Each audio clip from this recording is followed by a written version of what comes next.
उनको निकुंज प्राप्तियां सहस्री भाव में प्रवेश हो जाएगा, क्योंकि उसका भाव में जाना चाहते हैं। उसका फल ये होगा कि जब वो तन्मयतापूर्वक राधा नाम जपेंगे तो उनको ऐसी परिस्थिति प्राप्त हो जाएगी, जो विघ्न हो रहे हैं वो शांत हो जाएंगे, उनको गुरुदेव के मंत्र की प्राप्ति हो जाएगी। उस निष्ठापूर्वक उसे जपते रहे, आगे का जो कार्य है वो खुद नाम कर देगा। बट वर्तमान में हमारी बहुत प्रतिकूलताएं ऐसा उनके भाव से लगता है कि आ रही हैं। पर राधा राधा जपने में क्या है? मान लो घर में ऐसी प्रतिकूलता, वो बहू है, अब परिवार के लोग पसंद नहीं कर रहे हैं, तो कंठी मत बांधे, तिलक ना लगावे, केवल राधा राधा करते अंदर ही अंदर, और कभी कभी एकांत में प्रभु से रो दे कि हमारी व्यवस्था को आप देख रहे हैं, क्या कभी मुझे ऐसा जीवन मिलेगा? तो वो कर तुम अकर तुम अन्यथा कर तुम सर्व समर्थ परिस्थिति को सुधार देंगे, उनको देर नहीं लगेगी और निश्चित गुरुमंत्र की प्राप्ति होगी। और चाहे वो अंतिम समय ही क्यों ना हो, जरूरी थोड़ी कि हम संतों के पास जाके ही गुरुमंत्र लिया जाए। कभी कभी ऐसे एकांतिक भक्तों के यहाँ स्वप्न में जाकर के उपदेश दे दिया जाता है, उनको मंत्र दे दिया जाता है, तुम्हारी परिस्थिति ऐसी, तुम अंतिम समय तक उसे कल्याण के मार्ग में प्रशस्त ही कर देंगे। अगर निष्ठा है, भावना है, तो बाहरी व्यवहार में गुरुमंत्र ले या ना ले, उसका काम हो जाएगा, पक्का हो जाएगा। संशय करने की जरूरत नहीं, पर इसमें निष्ठा की जरूरत है।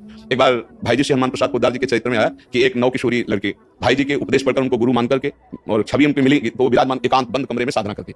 बहुत वर्ष हो गए थे, सब लोग आश्चर्यचकित थे, मोहल्ले के भी, परिवार के भी, किसी से संभाषण नहीं, किसी से मिलना नहीं, पर रात दिन भगवान नाम जप करना, भाई जी को गुरु मानना। एक दिन भाई जी अचानक उनके दरवाजे पे पहुंचे और खटखटाया दरवाजा। किसी की हिम्मत नहीं होती थी उसकी एकांत निष्ठा देख करके। जब दरवाजा पे एक जैसे कोई यंत्रवत दौड़कर दरवाजा खुला, जो ही खुला तो जिनकी छवि विराजमान थी वही सामने खड़े थे। अब उसकी क्या दशा हुई होगी उस भावुक भक्त की।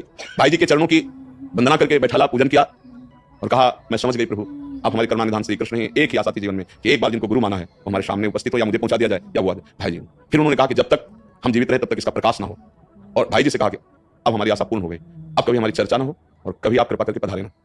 समझ रहे? कृपा करके पधारें, आप पधारेंगे, आपके साथ सैकड़ों लोग होते हैं और वो जान जाएंगे, हम चाहते हैं कि हमारी आराधना गुप्त रहे, हमारी आराधना सिद्ध हो गई, अब हमें जीवन में कभी किसी से कोई प्रश्न या किसी की आवश्यकता नहीं। तो आपका कृपा भाई जी बहुत पसंद है, क्योंकि निरपेक्षता की मूर्ति, कोई हमें जाने ना पाओगे तो बाबा साथ आएंगे, बाबा राधा बाबा, हजारों लोग साथ होंगे, जान जाएंगे कि इतनी निष्ठावान यहाँ और चार भगत नहीं, कोई नहीं, ये स्थिति। तो हम अगर गुरुनिष्ठ हो जाए, देखो नाम जब शुरुआत तो किसी न किसी महापुरुष के वचनों से होती है, ऐसा नहीं कि कोई अपने आप जपने शुरू कर दे, ऐसा नहीं होता। किसी न किसी संत के वाक्य जब कान में पड़ते हैं, मत कीरति गति भूति भलाई, जब जय जतन जहां जे पाई, सो जानो सत्संग प्रभाव लोको वेदना, हम उसी संत को गुरु मान लेते हैं। राधा राधा मान लिया, राधा राधा राधा रत्ना शुरू। अब आगे का तो कार्य वो राधा नाम करवा देगा, गुरु व्यक्त अव्यक्त रूप में आकर दीक्षा दे देंगे, उसका काम बन जाएगा। नाम को पकड़ ले, अगर आप राम नाम जप रहे हो तो राम नाम के उपदेशक लाखों सिद्ध हुए, लाखों सिद्ध, वो सब आपके गुरु हैं, वो सब आप पर कृपा करेंगे। आप जो नाम जप कर रहे हैं लाखों के सिद्ध हो चुके हैं उस नाम के, हम वो नाम जप कर रहे हैं तो सब संतों की कृपा प्राप्त होती है, और जो आगे का कार्य है वो महापुरुष कर देते हैं, पक्का कर देते हैं। आप विश्वास रखो कि आपका अमंगल अब खत्म हो चुका है, क्योंकि नाम जब शुरू हो गया। अगर कहो गुरुमुख, तो कोई भी नाम ऐसा नहीं है जो गुरु के मुख से न निकला हो। विश्व के जितने नाम हैं सबकी आराधना करने वाले संत हैं। अगर आप ओम जप रहे हैं अधिकारानुसार, तो किसी न किसी महापुरुष के मुख से निकला होगा, तो आप मानो, जिस महापुरुष से सुना उसी को मानो, आगे बढ़ो, रास्ता चल जाएगा। कोई भी नाम ऐसा अगर आप सत्संग सुने हैं तो उसी महापुरुष के मुख से निकला है, तो वो नाम आपको सच्चिदानंद से जोड़ देगा।